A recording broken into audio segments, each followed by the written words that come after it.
All right, welcome everybody. We are on Two Feathers, Native American Family Services virtual Indigenous speaker series on this lovely Monday lunchtime talk. We have my colleague, Mr. Chris Shaw. How's it going, Chris? Hey Virgil, I'm doing good today. How are you? I'm doing good. I'm excited to have our speaker today coming from Arizona, Dr. Donald Fixico. Donald Fixico is Shawnee, Saxon Fox, Muskogee Creek, and Seminole, and is the Regents and Distinguished Foundation Professor of History at Arizona State University. He is a policy historian and ethnohistorian, and his work focuses on American Indians, oral history, and the U.S. West. He has over 15 published books and really a luminary in the field of Native American history and Native American issues in the last 20, 30 years. So welcome, Dr. Fixico. Thank you, Virgil, and I appreciate the opportunity to be with you today. And so my task is to talk about two themes, resilience and rebuilding. And these are two very important themes that have been a part of American Indian people and their communities throughout all of time.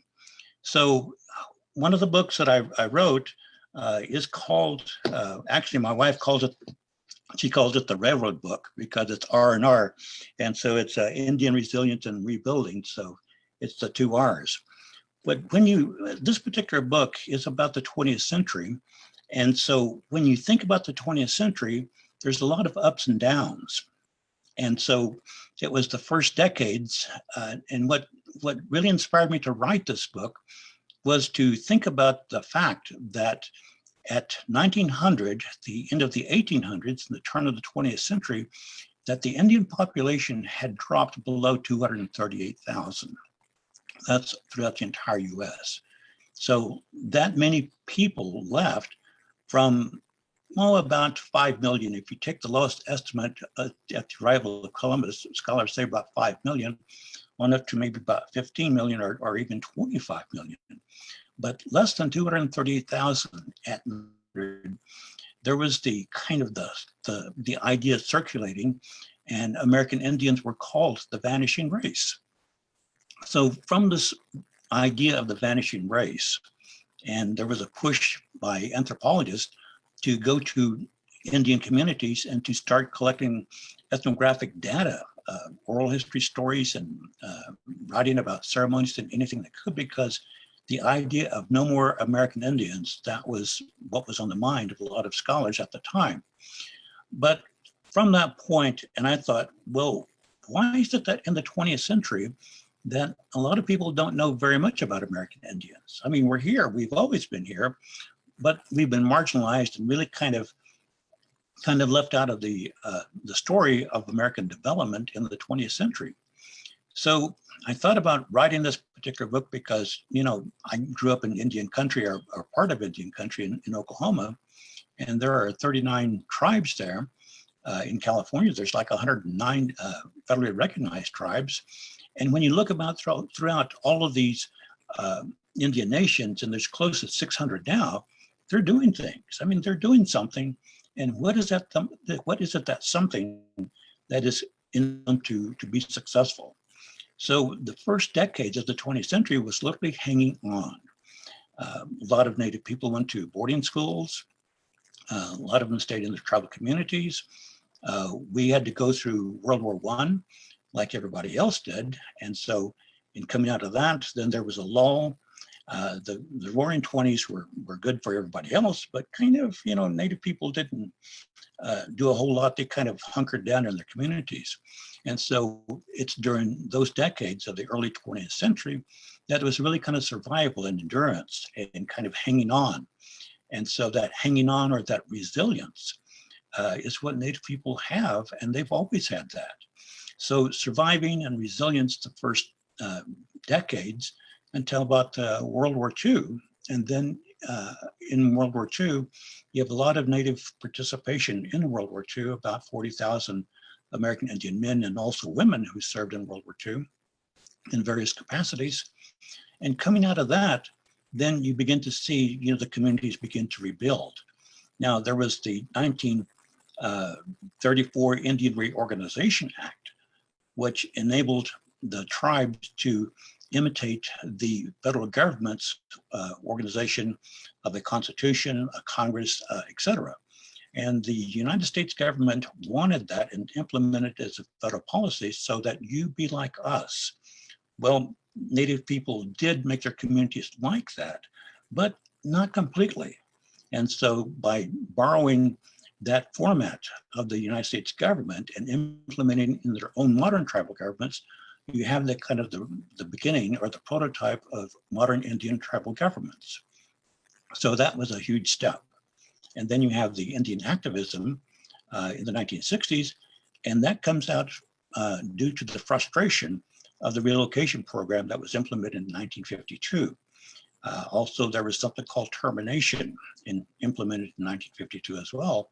And so that was another time that Native people had to endure, and we endured that. And after enduring the earlier decade during termination, then you have a tough group of people, American Indians and all of the nations across Indian country coming about. So it's that kind of resilience and then rebuilding after that.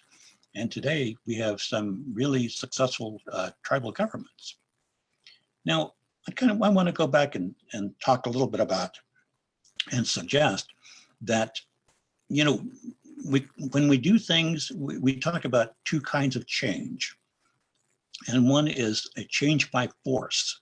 When people are forced to change, they're only going to change a little bit. They're going to only do what they have to do. A good example of this is, for example, slavery, or a implemented policy on removal, but they were forced to do that. But the other kind of change is change by this willingness to change, a voluntary change. And when you have voluntary change and people wanting to change, then that kind of change literally can happen overnight. And so when Native people wanted to change and to better their livelihood and to better their future, then they chose to make certain decisions. And I think another kind of topic in this conversation, this dialogue, is the theme of decision-making. Good, effective decision-making and how to do that.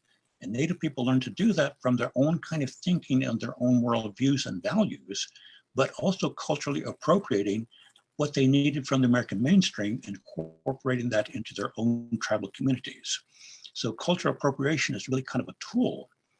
So as a tool, Native people have been doing this well before Columbus ever arrived, and borrowing what they see they might need, a way of weaving, a way of building dams, or something else that they made a part of their culture and improved their culture by doing that.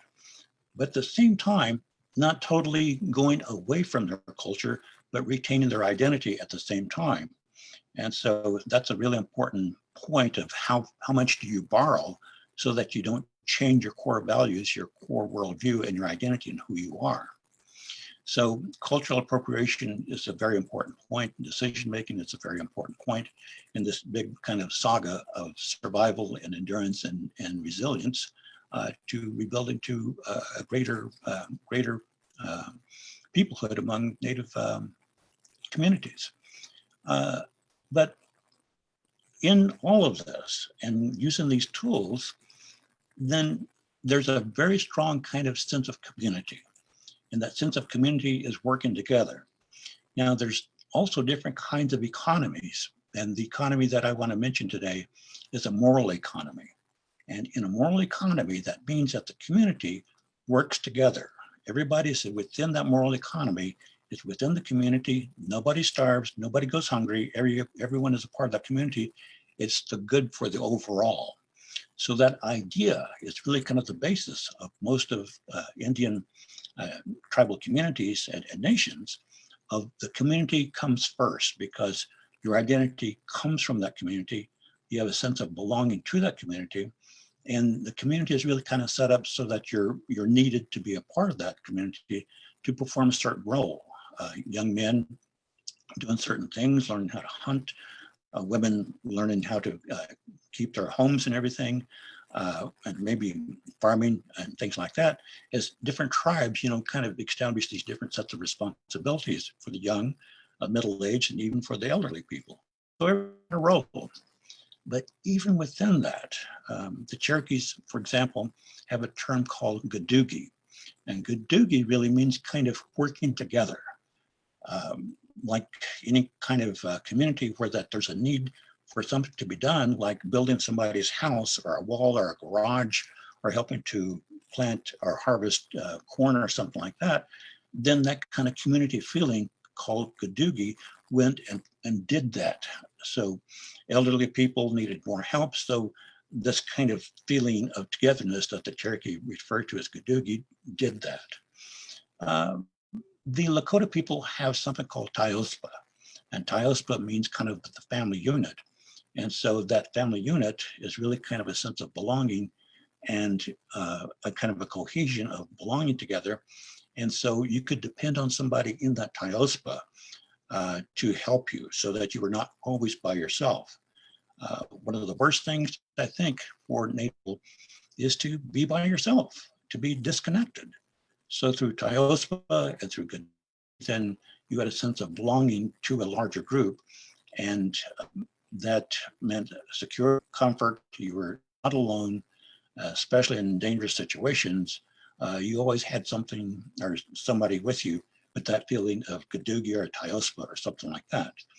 I'm Muskogee Creek and we believe in something called Boy Ficcha.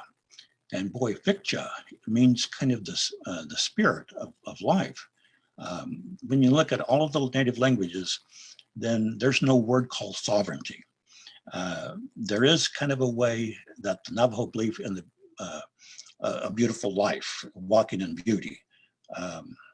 Also, I think I probably mispronounced it, but that idea of walking in beauty. And so that is really kind of walking with the freedom of sovereignty, the walking with the freedom in heart. So the Creeks and Seminoles, it's Boy Ficcha, to live with that kind of spirit, that spirit's within us, but to live in that very good way, to walk that good road. And so walking that good road in that kind of spiritual way is not just, among people, but also with the earth, because we're all connected to all things. How that we look at the earth and take care of it. And many of our core values from different tribes comes from the earth and our relationship to that. But the earth is not just, the top of the land. It's the depth of it, and as it extends upward in terms of space and connecting with, the sun, the stars, the heavens, and so forth. And so everything is kind of connected that way, and to kind of be in sync, to be in that kind of way that the earth works and everything else works is really kind of in cycles. It amazes me, and I obviously teach classes, to see students taking notes from left to right when the whole world is in a circle and moving in a rotation, and they're taking notes from left to right, which seems kind of a contradiction, but that's the way that the American mainstream works. But the way that Native people think is in terms of cycles and circular circles in that kind of philosophical way. So it's this kind of idea of circles. It's always been a part of Native history, and we need to kind of recognize those circles and those cycles that happen, because cycles means that there can be good times, there's going to be bad times, there's going to be better times ahead, but the idea of that continuum of cycles will continue to go as long as we watch the patterns and of things, the seasons, night and day, the cycles of the moon. There's a term that I kind of grew up with. I was really influenced by my Muskogee grandmother, and she would say, "Hizakanamizi no kichka."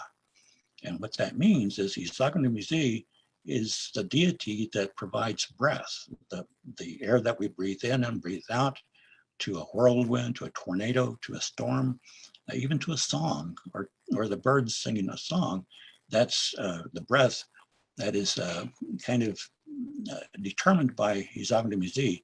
It's not quite God or the deity or a creator, because something even much larger than that is called Ibo funga. And Ibo funga is all that is and all that is within. But it's Izagna looking up. No kichika means to look up where you go, because old timers, when they would travel, then the roads were not always paved. They were dirt roads, or the paths were hunting paths. And so you always kind of watch the weather by looking up. But that is also kind of a good idea for all of us, even in the 21st century, to look where you're going and to look up and to watch, the movement of clouds, and to watch the movement of people and animals, and to see how things are all connected and how that we're a part of those kind of systems. Thank you. Well said, and a good start to our conversation. I'm wondering, the book, the Indian Resilience and Rebuilding Indigenous Nations in the Modern American West, you sort of lay out this idea of, resilience and rebuilding, and including the reservation life and the missionaries and the boarding schools and the Indian New Deal, termination, relocation. And then you switch it over to rebuilding, and really, I think, clearly show how much agency is in our Native Indigenous communities. And so I'm wondering if you could, and especially during these times, talk to a little bit about, which you briefly have so far, but about the agency, and how much it was a result of the resilience and adaptation that we're still here as Native people in North America. Yes, it's really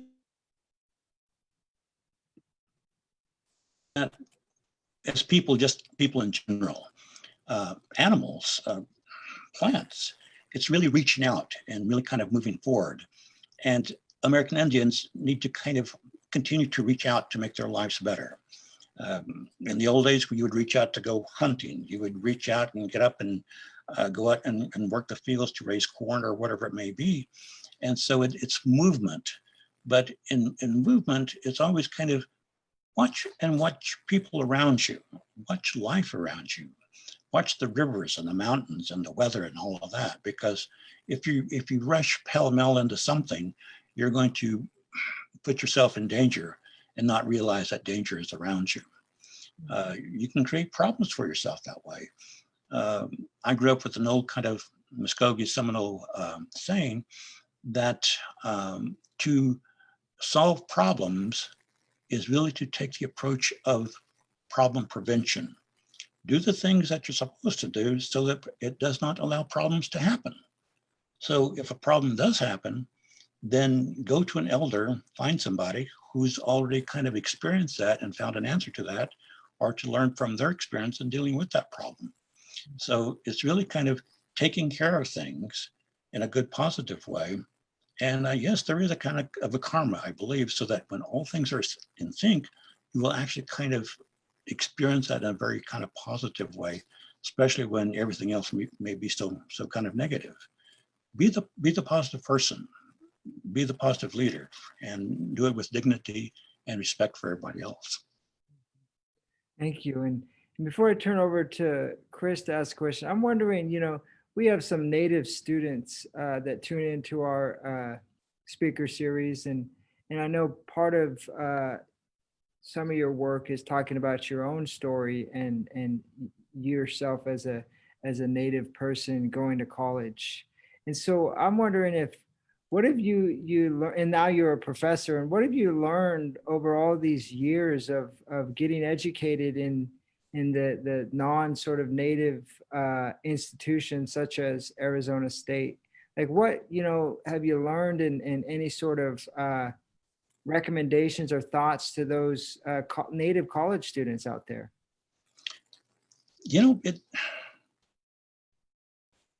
I always feel kind of a bit uneasy. And even though that I'm supposed to be a Regents Professor and distinguished Foundation Professor of History, I'm at, the higher rank when there's associate professors and assistant professors and professors, and I'm up here.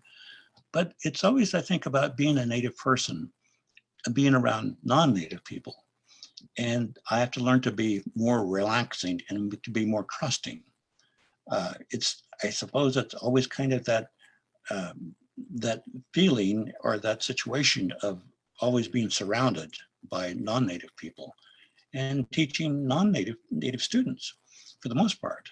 And so I find it much more comforting when I'm among, people who kind of look like me, and I'm more at ease. But you have to be kind of trusting at the same time. And as a person of color, then I find out that I have to kind of reach out and break the ice first, because we're in such a situation now in the 21st century with racial relations really kind of unrested, that people are not for sure how to approach people of color. And so it's having to overcome that and taking the first step sometimes. And so it's not 50-50, it's more like 60-40. It's taking that extra step to put people at ease. And myself, for the Creeks and Seminoles, we believe in red sticks and white sticks. A child that is born who is very impulsive and proactive, they're red sticks, they're going to be warriors. Children who are more kind of introverted, they learn medicine ways, they were white sticks. So you're kind of pushed in one direction or the other and kind of groomed that way. And definitely, I'm an introvert, I'm a white stick. So that I find it even more challenging to kind of reach out. And so when I walk into the classroom, I have to kind of flip that switch and say, I'm supposed to be now Professor Fixico. But when I walk out, I'm just me, I'm just Don Fixico. So having to kind of become that other person for a little bit until you become more at ease with that, and to be yourself. As I've learned from watching different professors that I respected and admired, then I wanted to be like them or to be like this one. And I found out I can only be myself. I may not look professorial, I may not sound professorial. I'm just who I am. And people will just have to kind of, deal with that. But I will offer the extra hand, reach out, I will help, and all of that. And that's what they see, I believe. Thank you for that. Chris, coming from Chris is a recent starting his graduate program. So he's a student. Chris, you got a question? First of all, I'll say I'm definitely a white stick too. And I'm finding out I need to be more of a red stick. So thank you for that. I was just thinking, just because I've had my own experience at this higher education where if it wasn't for my Native community and the people that kind of came around me, I don't know how I would have gotten through that. And I know that a lot of Native students don't have that luxury that I had. So how do you have that connection, be that Native person while also trying to get through that education system, which is trying to, in some ways, take that away from you?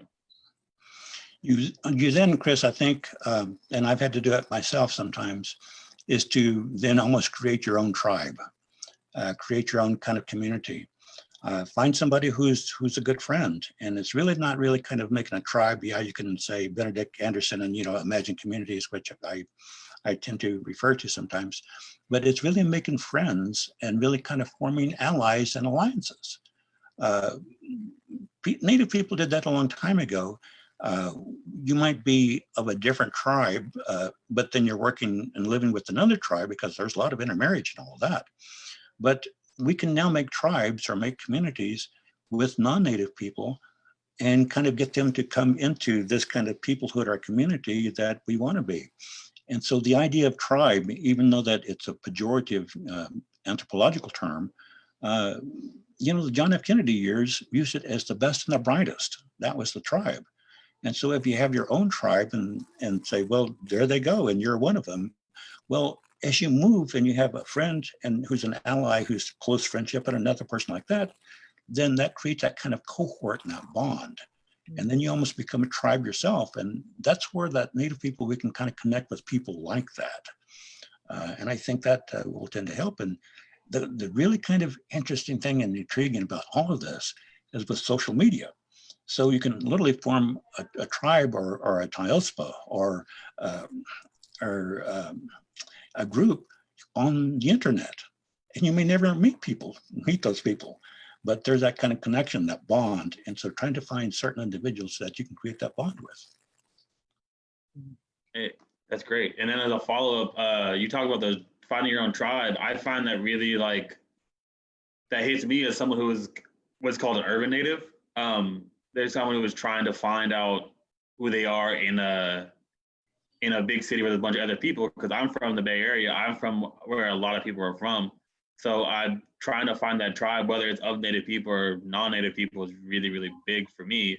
So I don't know if you can talk a little bit more about that, not just in a school setting, just in the setting of an urban or a someone who's away from their community, I guess. Yes, about 2/3 of the Indian population lives in urban areas. And so the challenge is even more for them to be who they are and remain who they are. And I think what we need to keep in mind always is to try to maintain that connection with the past and the connection with who our people were. At my age, as I'm getting older, then my elders are passing away rather quickly. And so it's a moment of realization. It's a part of the aging process that the older that you become, then you lose those connections. But losing connection will happen from time to time as we lose people lose their lives with COVID and everything going on right now.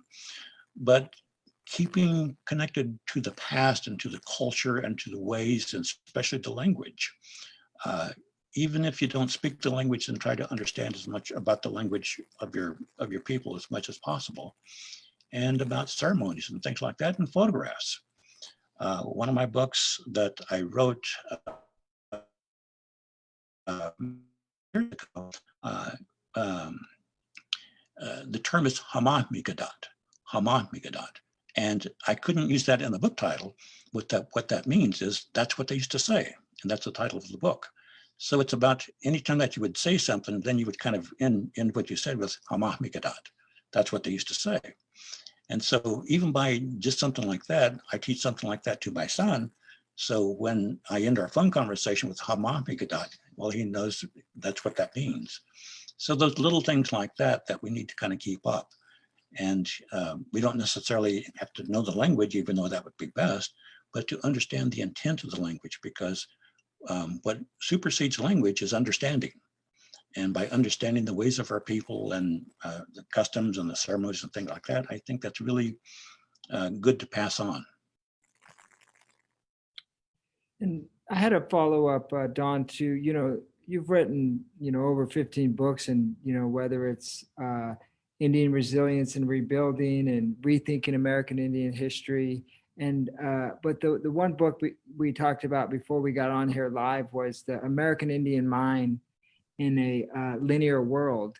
And so I'm wondering, if you can talk a little bit about the American Indian mind, and because it speaks to, I think, at least for me, what you just said about that remembering and understanding who we are and where we come from. Yes, the American Indian Mind came about because I remember when I was growing up, and my ground is Gar Creek, the Gar Creek Stomp Ground in Oklahoma. And so I remember that the elders would kind of sit over to the side, and they would be close to the earth. Some would be standing on the ground, and they would be drawing with sticks on the ground and everything, and they were talking. And so what that also meant was that there was a vocabulary, there was a conversation, there was a dialogue, there was a narrative going along in the old traditional way. And the way that things are done, decision-making and Muskogee Creek Seminole logic, Native people who are close to their traditions have a way of thinking and doing things, and decision-making and leadership comes from that, from being informed by that worldview. What I found out, and many of you will agree with me, that I don't think like everybody else in the classroom. I don't think like other people who are non-Indians in that crowd or in that organization. And people who are close to native traditions, to their tribal traditions and ways, will think more in a circular way. We'll think more in a visual way, that we see things and we see the connections. But also to help that book get started was when I was a young assistant professor, I was teaching at University of Wisconsin-Milwaukee, and I was teaching American history. Nobody wanted to take American history at 4:30. I didn't want to teach American history at 4:30, but we were talking about Calvin Coolidge at that lecture time period. How do you make Calvin Coolidge interesting? You just can't. So in the old days, we had blackboards. And so I wrote in the middle of the blackboard, Calvin Coolidge, and I wrote off to the side, laissez-faire philosophy, another one, republicanism, like spokes on a wheel. And the most important thing was Calvin Coolidge. And one student shot up her hand really quick and said, Professor Fixico, how come you don't put your notes on the board in the upper left-hand corner and go across, and upper left-hand corner and go across? So she was thinking in a very linear way. I was lecturing in a very circular way. You can imagine what my teaching scores were at the end of the first semester. So Native people are closer to traditions. We're more visual. So when we write, and when I write pages, when I'm doing my writing and things like that, I put these pages up on the wall. I put them on the counter around the island in the kitchen so that I can see them. And we need to see things like that. And I think when we draw things, then because we're more visual, then that helps us a way of doing it. Now, the American mainstream and the Western way means that there's only one way to get there and one approach.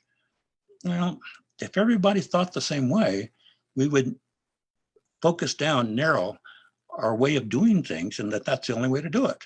But that's the way the American mainstream kind of teaches us to do.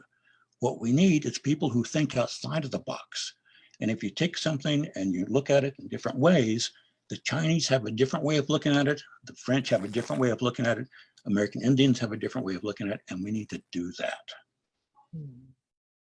Thank you. And one of the things, and maybe it's why I think it is part of this is, you said to really understand Indians is to know their stories. And so I'm wondering if you can talk a little bit, because it seems like in my reading of some of your work is the power of stories runs through as a common thread that runs through much of what your research and what you write about. And so just talking for those that may not be that familiar with Native customs and traditions and beliefs and worldviews, if you could just talk a little bit about the power of stories. Oh, the power of the stories connects us to the past and connects us to our own people. And we need to keep telling those stories so that we won't forget them, and even maybe write them down. But a story, even though when it's told and maybe it changes a little bit, the intent of it and the outcome and the beginning of it are pretty much the same. But what that does is that means that a great storyteller can literally make everything and change everything as it was from the past to the present. You can almost feel that presence. And not just Indian people can do that, but an Irish storyteller, an African-American storyteller, a Hispanic storyteller. It's that kind of feeling that the idea in this particular book, that's what they used to say, was inside the lodge. So that inside the lodge, when that story is told, then everything is like moved back in time or moves around in time, and it moves. And so you're a part of that. So it's the role of the storyteller and the role of the people who are listening to the storyteller. And they go on an adventure back into the past or back into the future. But that also informs us of where we come from and what was important, why somebody led a particular battle or signed a particular peace treaty or something like that. But those stories are told over and over and over again, and they need to be. When that happens, there's also something that we don't really kind of pay much attention to, but it's there, and it's the power of rhetoric. I remember an old Choctaw man, he would always kind of get up and talk about back in the day of Dancing Rabbit Creek, during the Treaty of Dancing Rabbit Creek. So every time you heard him that he was going to speak, he was going to talk, well, he's going to talk about the Treaty of Dancing Rabbit Creek. But he did that intentionally because nobody, what in his mind, that nobody should not know about, everybody should know about Dancing Rabbit Creek.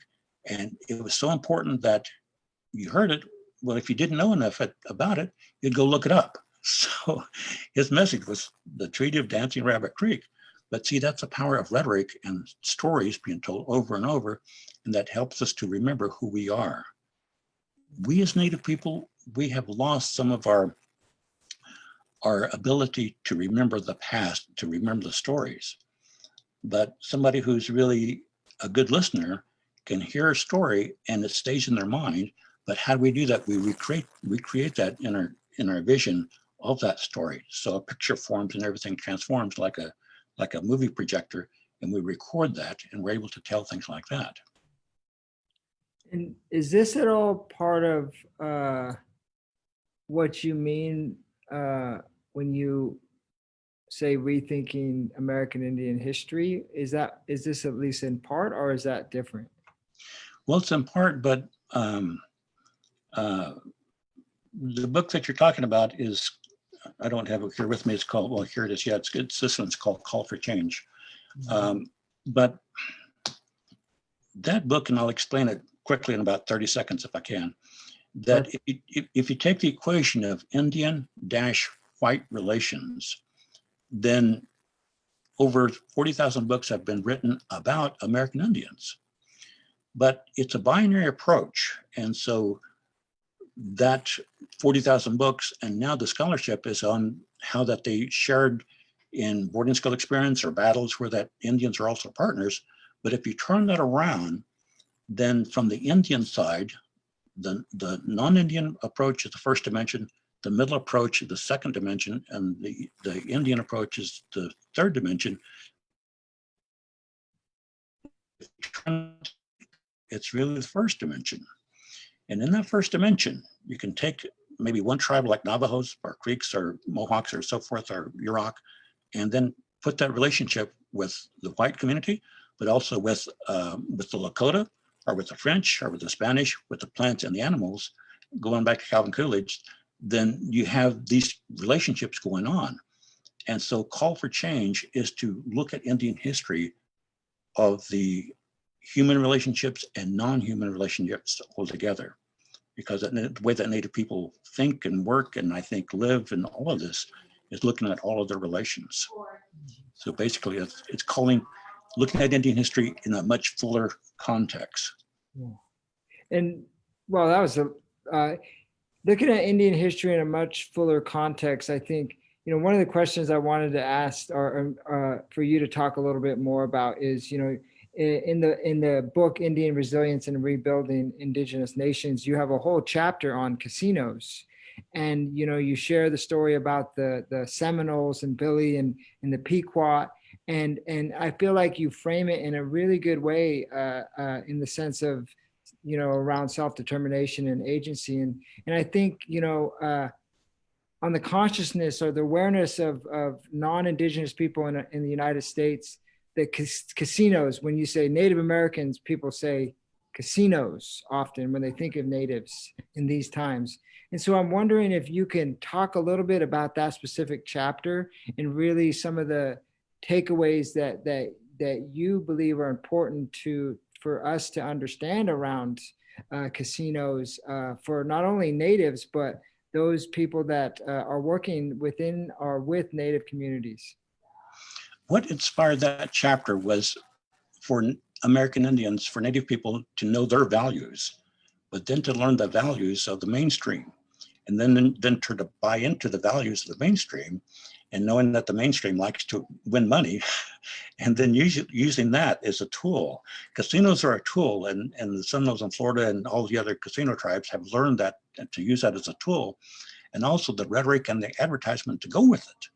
And so when you see that, it's taking tools and then taking the values of the American mainstream and using them almost against them to obtain wealth and advantage of that. And what that is really kind of an Indian capitalism. It's capitalism in the American way, yeah, but it's also a kind of a different kind of capitalism. So it's kind of a tribal capitalism in itself, a kind of a red capitalism. And so that's really kind of the emerging, of Indian thinking in a very kind of different way, that we're going to take what we need and to earn this, and then to help our own people and to put it to our advantage. And it's not just, taking money from the casinos and becoming wealthy, but it's building roads and bridges and buying fire engines and helping the local communities. So it's a very different way of appropriation. And let me say with this, and kind of ending with a kind of an Indian entrepreneurship. And that's very unusual. Thank you. As a follow-up for that question, when people think about Native people, they think about stuff like casinos, but also think about stuff like this imagery that people have, non-Indians have of Native people, and it's kind of in a not always the best light. So I was thinking something like, an example was like the Redskins name and how that just got changed. How does like the way the media portrays, is that the same thing you're talking about casinos, or is that something totally different? No, it's probably the same way, because I counted those stereotypes once, and there's like 34 stereotypes, and they're all pejorative. And so when you count the positive stereotypes, there's like a half a dozen. There's about another half a dozen stereotypes that are kind of neutral. And so the casino of Indian is probably the 35th one. And so it comes from all of the past. The whole past has been really kind of, cowboys and Indians, that kind of mentality. There was over 1,000, there are about 1,642 wars and battles and skirmishes and attacks authorized by the United States government against Indian people. Over 1,500. And so, and you take that, that mentality of anti-Indianism, and you can talk about Phil Sheridan's famous statement, the only good Indian is a bad Indian, and what's his name, John Chevington, that big and small, kill them all, nets make lice and all that. Then there's that rhetoric, that power of rhetoric, and the relationship between Indians and whites was really to kill the other and to vanquish the other. And so that kind of thinking. But at the same time, it was also, why do you try to commit so much genocide against other people? It's because you're afraid of them. And so it was that fear of Native people and the stereotypes, the Plains Indian warrior, the non-Native women, the fear of being raped by, a Native man and all of that. That comes to the mind. And so it was really the ideologies were so vastly far apart and so opposite that it was not, working together, but trying to destroy each other. And that's what almost happened. And so, I see, we got, for those of you that are tuning in online, feel free to ask some questions. We'll take some questions here in about 5 minutes. We have a little bit of time left. And so, Don, one of the things that's coming up as you're talking about, and, we briefly talked about before we got online, was the importance of leadership. And I know, you referenced Sitting Bull in the Resilience book, and I'm sure, you reference, Billy, and I'm sure in your, study of Native history, you've found, remarkable leaders.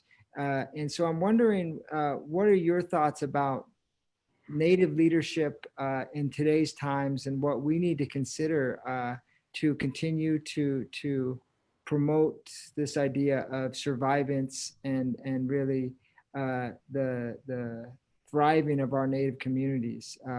What do you think is important around what you found with Native leadership and where we're at in today's times? Actually, I've been working on a manuscript on Indian leadership, and I've got just in 10 chapters, but I'll briefly describe what's kind of come out of it. Is that there's a kind of a profile, I think, that is developed on American Indian leaders Uh, I've looked at about 40 of them and kind of looked into their past. And one of them is that they've overcome a hardship. They've overcome tragedy. That early in their lives that they had something tragic to happen, to lose a father.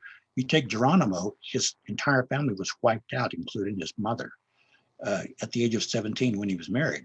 So he said, I died that day. And after that, you have him dealing with trauma. So trauma is a part of this profile.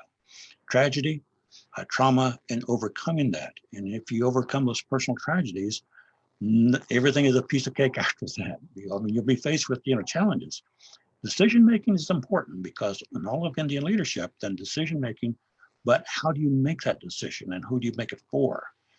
There's also leadership in terms that some of us are leaders within communities, so we lead from the inside, and some of us lead from the edge, so we lead our people or we lead our community. But are we leading them towards something, or are we leading them from something?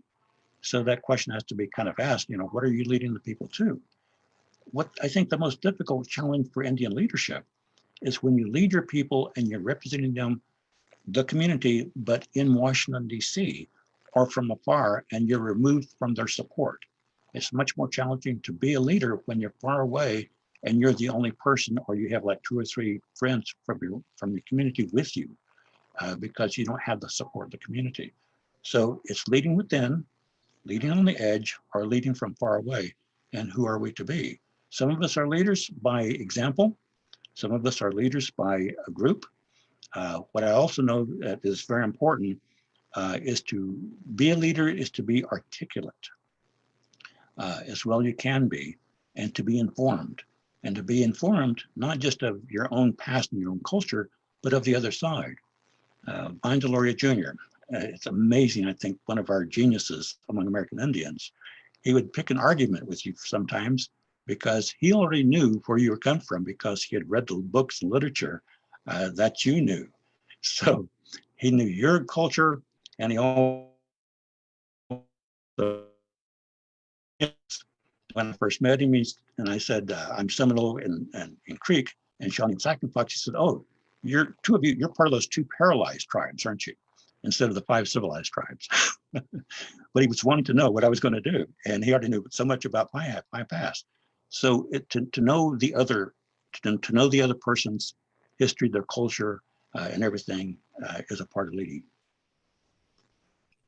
Thank you. That's fitting to what I've been trying to tell Chris. We've been trying to tell Chris in researching all our speakers to know each person. And so I guess, as a follow-up is, as we're going forward, I know you mentioned you're working on a manuscript for the leadership book, but also you're working on another manuscript, right? I'm wondering if maybe you can talk a little bit about some of your current research and work, and what the audience should look out for in some of your work. The one that I get excited about some of my work, that's when I kind of, put the most attention on. And this is really kind of writing about my own past, but it's writing a history of Indian Territory. Indian Territory was supposed to always only be an area for Native people. And it started out including Kansas, Nebraska, and Colorado, and part of South Dakota, and that was all of Indian Territory. But as it was shaped down, then it really became the state of Oklahoma. So it's really kind of a big story of many stories, because it's about the land run. It's about cattlemen driving cattle from Texas. It's about the railroad race from Kansas to the border of Indian Territory. It's about slaves being moved along with Indians on the Trail of Tears. It's about missionaries coming in. It's about everything you can possibly imagine. It's about outlaws, Indian outlaws, Cherokee Bill, Ned Christie, the freedman, he's one of my heroes, is Bass Reeves, an ex-slave deputy marshal, made over 3,000 arrests in 14 gunfights. He was ambidextrous because if you're watching his right hand, because if you watch the gunfighter, you watch the right hand, you're watching his right hand, he'll shoot you with your left. And he always sung a song is when he was in dangerous situations. So when you heard him start to sing that song, you knew that something bad was going to happen. Nice. Well, sounds very interesting. And so we do have a question. I want to take the question from the audience. Is that okay to take? Sure. Okay. This is from Frankie Tripp. And Frankie wants to know, all youth, including myself, were trained by those around us to debate. Why do you think we're all so smarty? And so maybe, you know, the question around debate and native cultural traditions, I think. Well, debate is important, but to do it in a respectful way and to do it, you know, with dignity.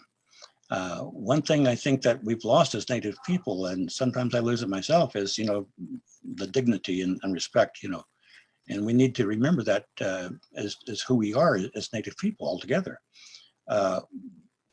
Everything is really kind of foisted upon us, and we're told who we are. Robert Burkhofer wrote the book, you know, The White Man's Indian, and so we're kind of seen that way. It's being othered, but we need to also to reflect who we are, and certainly with dignity and respect and all of that, even when we debate, that we're informed and informed of who we are and what other people are, to do the readings and to articulate as well as you can in that debate, and also a very respectful way, because we need to be the example that America needs right now.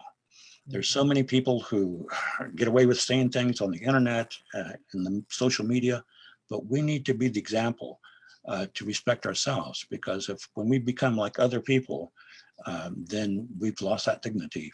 And dignity doesn't cost a penny. It's what we do have, and to remember who we are, that we are proud people. Yeah, the dignity and seems so relevant in these times. And, you know, we've, over the last, you know, century, been pulled in so many directions, right? But had our own agency, and to continue to know who we are as people is what I got from what you're saying, and know our histories and know our stories, and know our languages, right? We haven't really talked at all about language, and so I guess the final question for you is where does language come into play in all of your work, indigenous languages? If we can learn as much as we can about our own languages, then those languages carry ideas and carry concepts, and we need to bring those into our writing and even into everyday life. I want to leave one with you, and it's the term, because these different terms, like I said, it's look up for it when you travel. This one is called ihosa. And it was a way in which a medicine maker could put ihosa on you and kind of put you in a spell of confusion. But that idea of ihosa, of confusion, it's like when you go to the kitchen and you open the refrigerator door and you're just kind of standing there. You walk into a room and you're not for sure what happened. You know, you're just standing there. That's a form of ihosa, a state of confusion. What we need to do is to learn to understand when we're in a state of confusion. Some of us who come from different cultures become somebody else. You will reinvent yourself about 4 or 5 times in your lifetime. But each time you reinvent yourself, you're in that third space that Homi Bhabha talks about, and you're a hybrid of both. It's not total assimilation. 2 different ideas, 2 different people, they produce somebody who's in between. And that in betweenness is a form of ihosa, and be able to walk through that and go to the next step. Students come to Arizona State. When they come to Arizona State and they're after the first year, and they're in that state of ihosa. Indians who went on relocation for the first time were in that state of ihosa.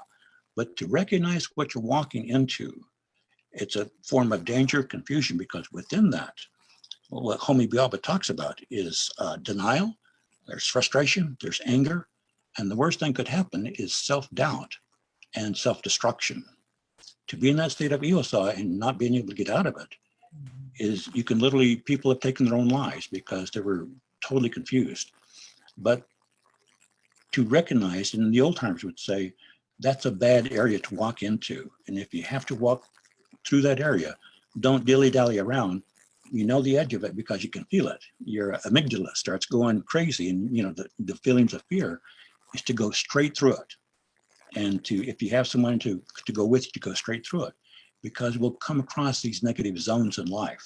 There are positive zones and negative zones, and local knowledge tells us that, and stories tell us where these negative places are. And they're not always negative, because certain times of the day, certain times of the seasons, maybe in cycles, then they were negative places. But to respect them because they have power, and when they're in that fullest power, like in a full moon, then to know how to deal with them by avoiding them or going right through them. But Ihosa could also be people. You run into somebody who they're like that all the time, and to recognize that they're like that all the time, they're kind of jumbled up and confusing, and to know that. So it's Ihosa. Ihoswa. That seems like a perfect sort of ending to our conversation today, and also to today in recommendations and wisdom to those out there tuning in, because of what is going on in our country, our nation right now, sense of the chaos. And so thank you for that. And I just wanted to throw out back to you, Don, if there's anything else that you wanted to say, or any last words before we get off here. Well, I would say that, Ihosa, the way of saying something big and crazy would be Ihosa Thako Hajo, which means big, crazy things are happening, and they're very, very confused. But to understand, who you are, and to have that confidence of who you are. And part of that confidence comes from, being connected to the past, to know who your people are and where you come from, and to be proud of that. I mean, it doesn't cost a dime, but to know that, and that'll strengthen you, that'll make you feel better inside. And there's a moment of optimism that we need to elongate and to spread, and that people like to be around. You'll live longer, your blood pressure will come down, and you'll be a person that people want to be around because you've optimized, everything, that good feeling, and to walk the good road. And thank you. Yes, to walk the good road, and hopefully you all that tuned in today live got some wisdom, because I know Chris and I certainly did from you. I want to thank you for your time, Dr. Fixico. I really appreciate it. I also want to say, try to stay cold out there in the 110-degree weather. And also, for those of you that have been tuning into our speaker series, we have a full schedule, 2 days this week. And I'm going to throw it over to Chris to talk about the youth engagement series before we get off, which will be tomorrow. Yes, we have a full-on our own engagement series tomorrow. We have a Olympic skater Naomi Lang on with us tomorrow. We have some youth asking her questions on Tuesday, and then on Friday we have a panel of Native coaches coming for you guys. So please make sure you guys check that out. And I also want to say to Don, thank you very much for being on this talk with us. It was a lot of fun, and I learned a lot from you. So thank you for that. All right, take care, everybody.